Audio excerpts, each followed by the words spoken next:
wa ta'ala menurunkan Al-Quran di dalam 3 tahap.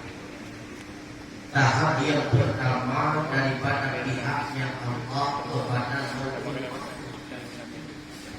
Kejadian yang dafa'atan wahidatan diturunkan sekaligus. Kapan peristiwanya hanya Allah yang Maha. Kemudian tahap yang kedua daripada Lauhul Mahfuz kepada Baitul Izdah ataupun langit dunia, juga dalam keadaan dafa'atan wahidatan sekaligus. Kapan diturunkan oleh Allah? Dalam bulan Ramadan.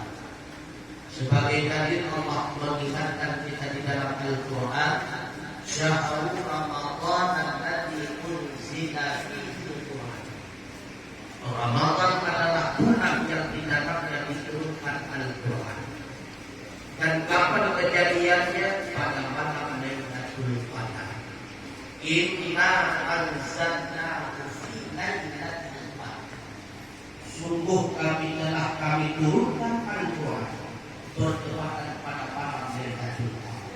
Kapan Lailatul Qadar? Itulah yang disebutkan oleh Allah. Kenapa Allah menyebutkan Lailatul Qadar? Karena Lailatul Qadar khairun min alfi syahr. Kualitas malam Lailatul Qadar bila mana kita sempat melaksanakan amal ibadah pada malam tersebut, kita 1000 bulan 80 tahun lebih kurang subhanallah. Maka kenapa Allah sebutkan Lailatul Qadar? Untuk menampakkan bahwa Lailatul Qadar adalah malam yang istimewa.